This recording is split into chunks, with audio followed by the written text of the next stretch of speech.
Hello everyone, welcome back to my channel. Wisteria here. The next fairy tale is an Italian fairy tale.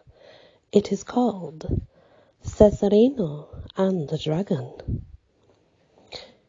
In Calabria there lived not long ago a poor woman of low estate who had only one son, and he was called Cesarano di Berne, a youth of great discretion, and one endowed more richly with the gifts of nature than with those of fortune. It chanced on a certain day that Cesarino left his home and went into the country, and, having come into deep and thick-leaved forests, he made his way into the midst of all of it, enchanted by the verdant beauty of the place. And he went on. He came then upon a rocky cavern, in which he found, in one place, a litter of lion cubs, in another place a litter of bear cubs, and in another a litter of wolf cubs.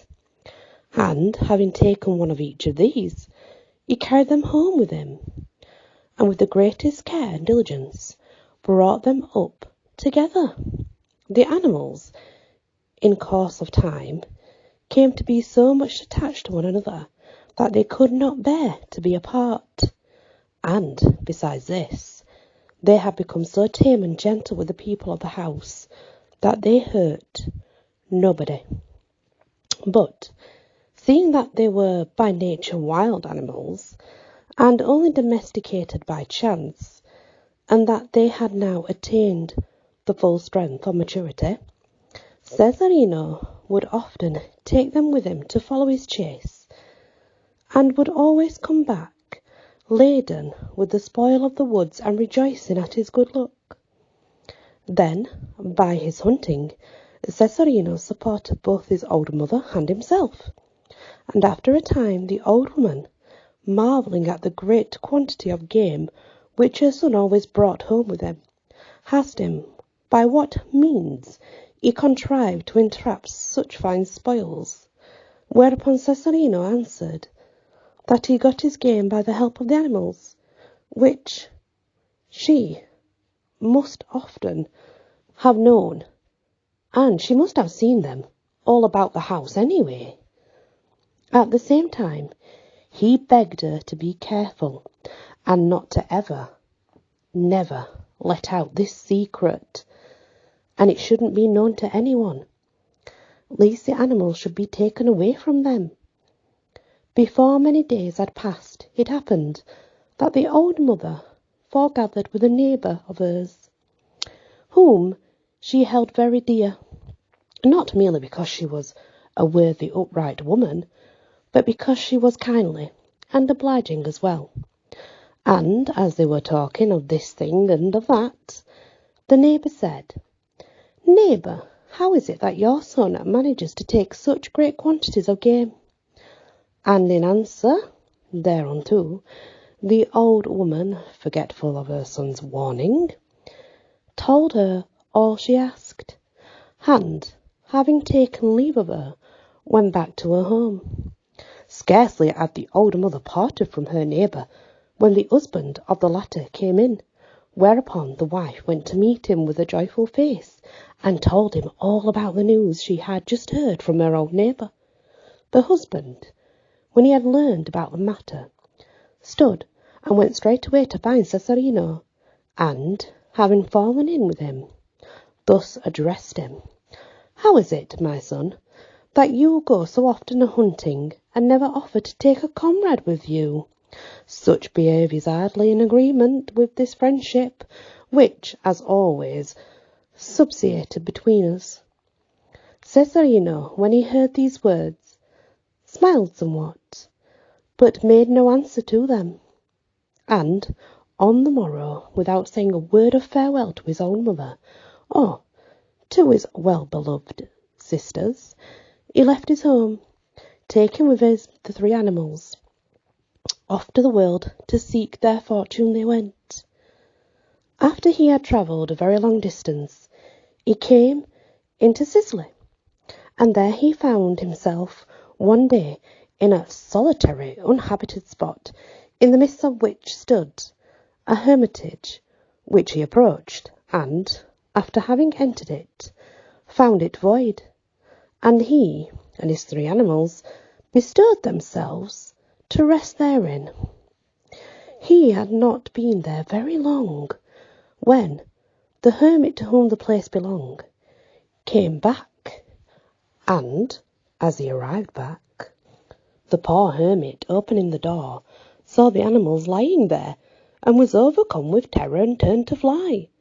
But Cesarano, who had watched the hermit's approach, cried out, "My father, be not afraid, but come into your cell without fear, because all these animals you see are so tame and gentle that they will in no way do you any hurt." Whereupon the hermit, assured by these words of Cesarano, went, in all humble, off to his cell. I think it just means a cave, a cell, but I'm not sure. It could be small space. I don't think it means the kind of cell that I know, which would be a prison cell. It's not that. Now Cesarano was much worn out by the length of his journeying, and, turning to the hermit, he said, "My father, have you here by any chance a morsel of bread and a drop of wine you can give me to bring back just a little of my strength?" "Assuredly I have, my son," replied the hermit, "but perhaps of quality so good as you may desire." Then the hermit went, he flayed out and cut up some of the game he had brought with him, put it in upon to spit the roast, and, having got ready the table and spread it with such poor viands as were at hand, he and Cesarano took their supper, and merrily together they ate.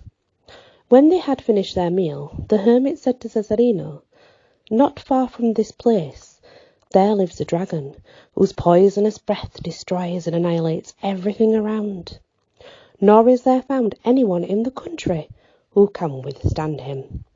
And so great is the ruin he works that before long all the peasants of the land will be forced to abandon their fields and fly elsewhere. And, over and beside this, it is necessary to send him every day the body of some human being to devour, for failing this, he would destroy everything, far and near. By a cruel and evil fate, the one chosen for tomorrow is the daughter of the king, who is in beauty and worth and goodness excels every other maiden now alive, nor is there aught to be found in her which is not worthy of the highest praise. Of a truth, it is foul mischance that so fair and virtuous a damsel should be cruelly perish, and she herself all the while free of offence. Not one offence has she commit." Cesarano, when he listened to this, and he did listen to the words very diligently, he said to the hermit, thus replying, "Let not your courage fail you, holy father, and fear not that evil will befall us, for in a very short time you will see the maiden set free." And the next morning, almost before the first rays of dawn had appeared up in the sky, Cesarano took his way to the spot where the dreadful monster had made his lair, taking along with him his 3 animals, and, having come there, he beheld the daughter of the king, who had already been conveyed thither to be devoured by the beast. He went straightway towards her, and found her weeping bitterly, and comforted her with these words, "Weep not, lady, nor lament, for I have come hither to free you from your peril." But, even as he spake, behold, the ravenous dragon came forth with a mighty rush from its lair, and its jaws open wide, very, very wide, made ready to tear in pieces and devour the delicate body of the beautiful maiden, who, smitten with fear, trembled in every limb. Then Cesarano, stirred by pity for the damsel, took courage and urged on the three animals to attack the fierce and famished monster before them. And so valiantly did they grapple with him, that they bore him to the ground and slew him. Whereupon Cesarino, taking a naked knife in his hand, cut out the tongue from the throat of the dragon and put it carefully in a bag. Then, without speaking a word to the damsel, whom he had delivered from this horrible flesh-eating monster, and surely her death, he took his leave and went back to the hermitage, and gave the Holy Father an account of the deed he had wrought. The hermit, then he understood that the dragon was indeed destroyed, and the young maiden set to Talbotty, and the country delivered from the horrible scourge which had lately vexed it. "Oh, will and night, come overjoyed I am, come overjoyed," said the hermit. And now it happened that a certain peasant, a coarse, worthless rogue of a fellow, was passing by the spot where lay stretched, not anything alive, but of course the dead body of the fierce and horrible monster. And as soon as he saw the sight of this savage beast, and how afraid he was, he realized not to be fearful of this beast, for it was still, completely still. And this is when the horrible of a man took in his hand a knife, which he carried at his side, and struck off therewith the dragon's head from the body, and having placed it in a large bag which he had with him, he took his way towards the city. As he went along the road at rapid pace, he overtook the princess, who was going back to the king her father, and having joined company with her, he went with her as far as the royal palace, and led into the presence of the king, who, as soon as he saw his daughter come back safe and sound, almost died from the excess of gladness. Then the peasant, with a joyful air, took off the hat he wore on his head, and thus addressed the king: "Sire, I claim my right to this fair daughter of yours as my wife, seeing that I have delivered her from death." And having spoken thus to the words of a peasant to the king, and having given a testimony of his word, drew forth from his bag the horrible head of the slain monster, and laid it before the king. The king, when he beheld the head of the beast, once such fierce, but now a thing of naught, and considered his mind how his daughter had been rescued from death, and his country freed from the ravages of the dragon, gave orders for universal rejoicings, and for the preparation of a sumptuous feast, to which should be bidden all ladies of the city. And a great crowd of these, splendidly attired, came to offer to the princess their good wishes for her delivery from death. It happened that at this very same time, when they were all getting ready to have their feasts and rejoicings, an old hermit went into the city, where the news soon came in his ears how a certain peasant had slain the dragon, and how, as a reward for his deed, and for the liberation of the king's daughter, he would have her. That damsel would be his wife.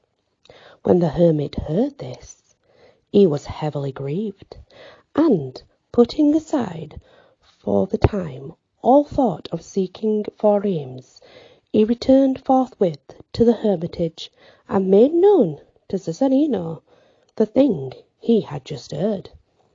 The youth, when he listened, and he listened well to the hermit, he was grieved, and having brought forth the tongue of the slain dragon, he exhibited it to the hermit as a trustworthy proof that he had himself destroyed the wild beast.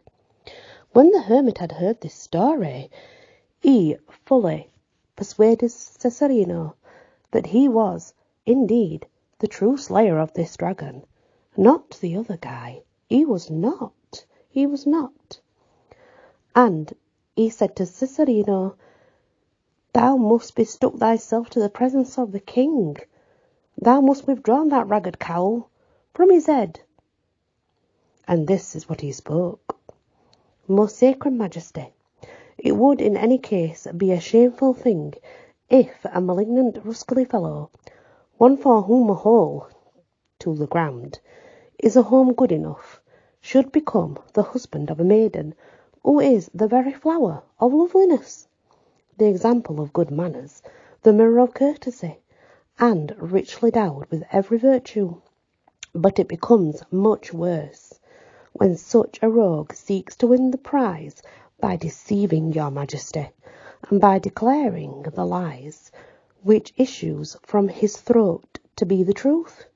Now, I, who am very jealous of your Majesty's honour, and eager to be of service in the princesses and any of your daughters, am come here to make it manifest to you that he who goes about making boast of having delivered your daughter is not the man who slew the dragon.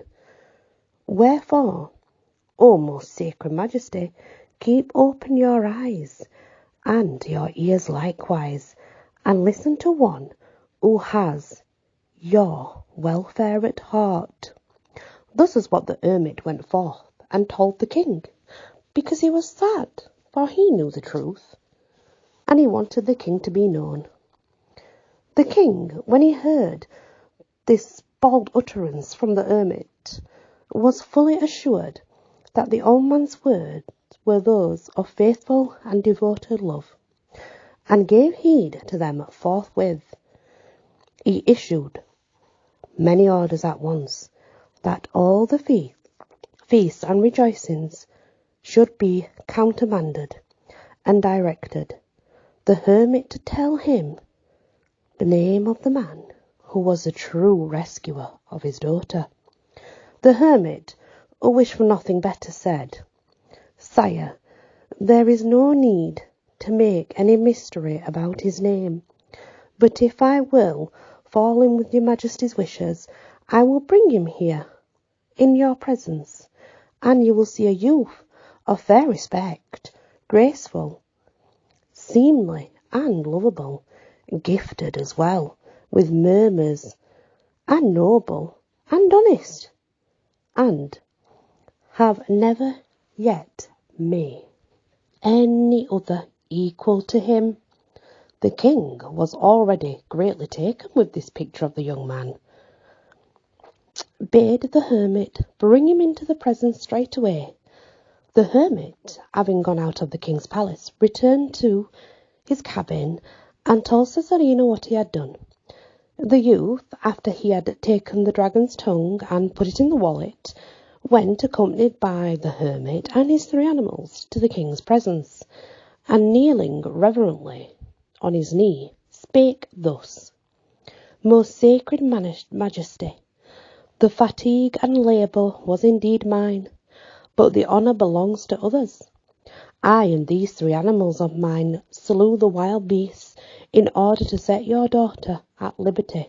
Then the king said, "What proof can you give me you really slew this beast, inasmuch as this other man has brought to me the head thereof, which you see suspended here?"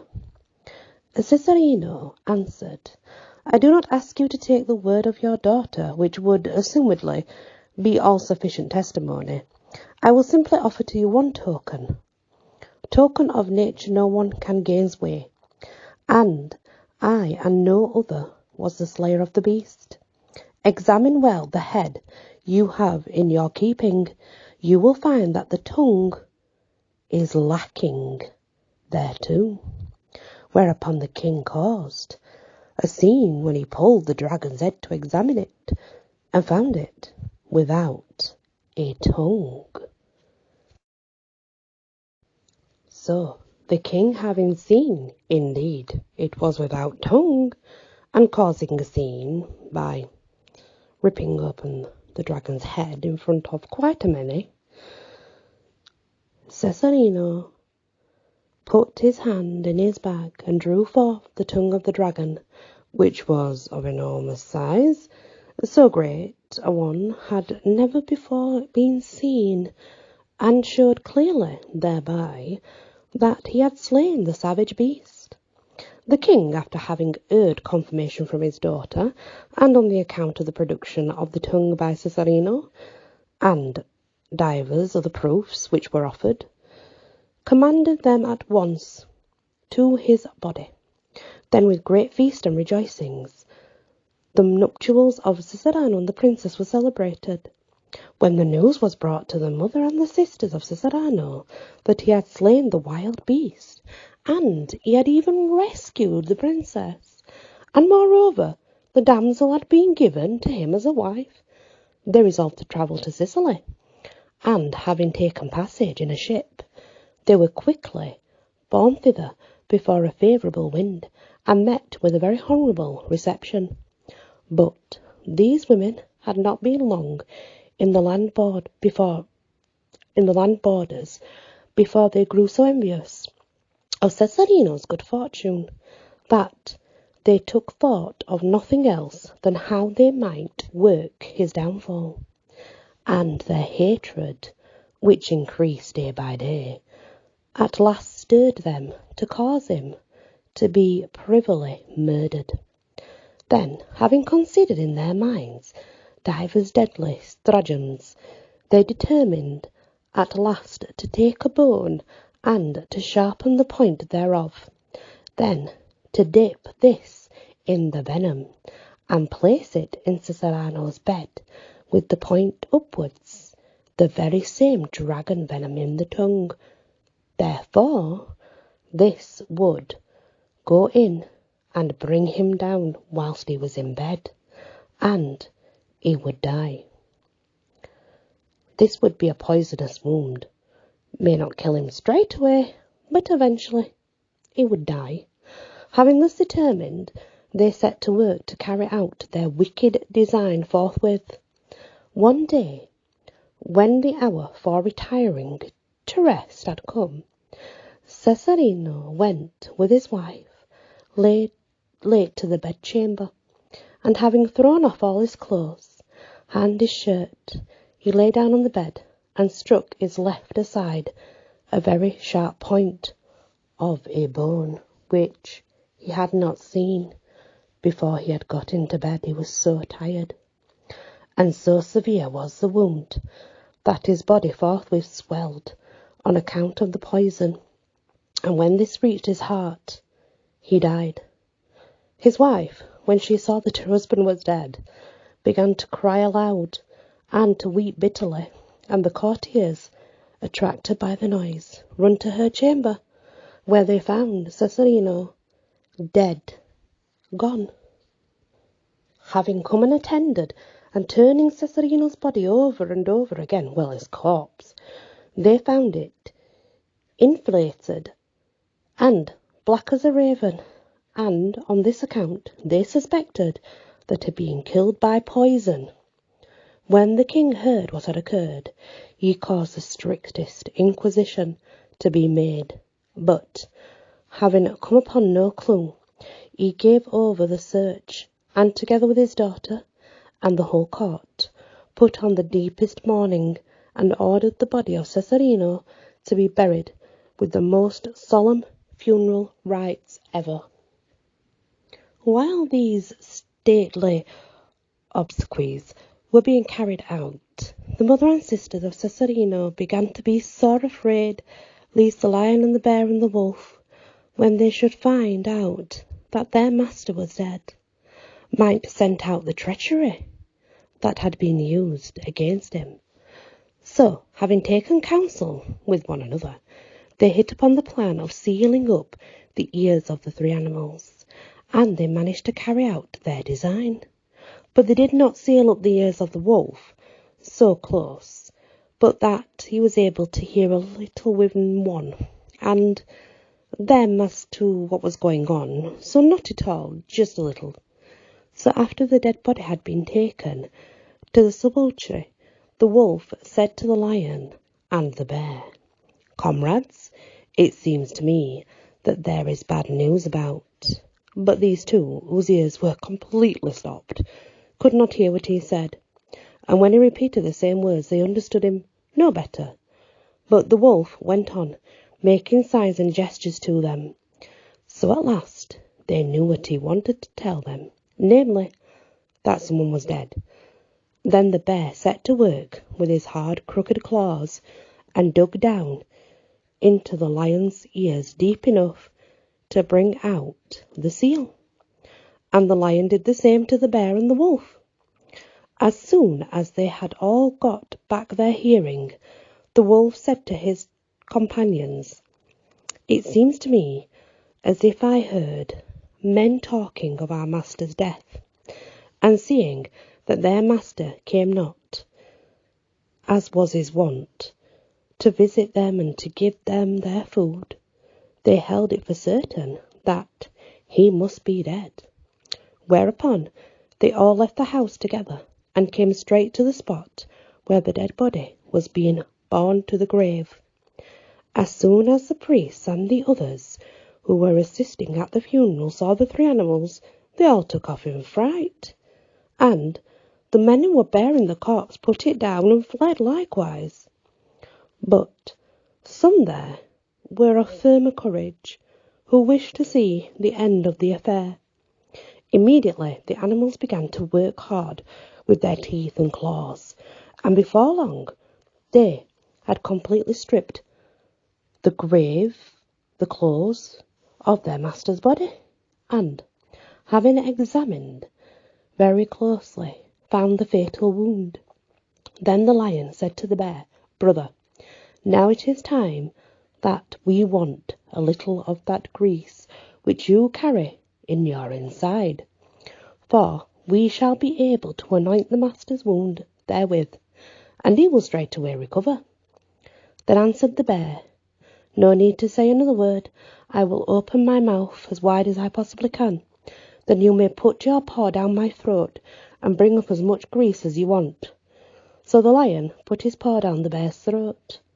The bear drawing himself together the while, so that he might be able to thrust it deep down, and when he had extracted all the grease he wanted, he anointed his master's wound therewith, on all sides, and within and without. When the wound had become somewhat softened, he sucked it with his mouth, and then thrust into it a certain herb and virtue which was so potent that it immediately began to work, and it worked upon his heart, and in a very short time rekindled its fire. Then Cesarano, little by little, recovered his strength and was brought back to life. Oh gosh, imagine that. If that happened at a certain time, it would be called a vampire. People would be running and screaming. Luckily, this is not one of those times. When those who were standing saw this marvel, they were struck with amazement, and straightway ran to the king to tell them that Cesarano was restored to life.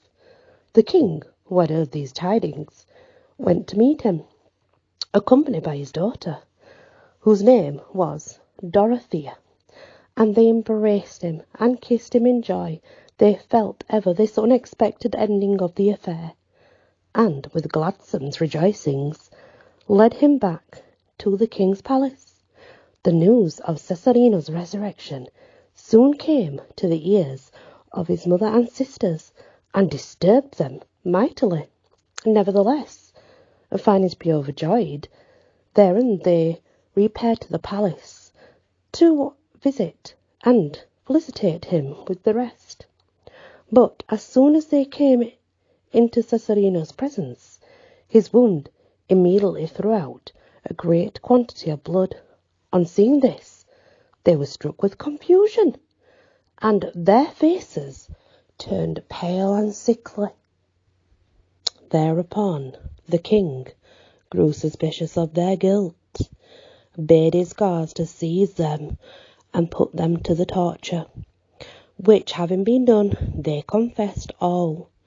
So the king forthwith commanded them to be burned alive, And Cesarino and Dorothea lived long and happily together, and left children to rule in their stead.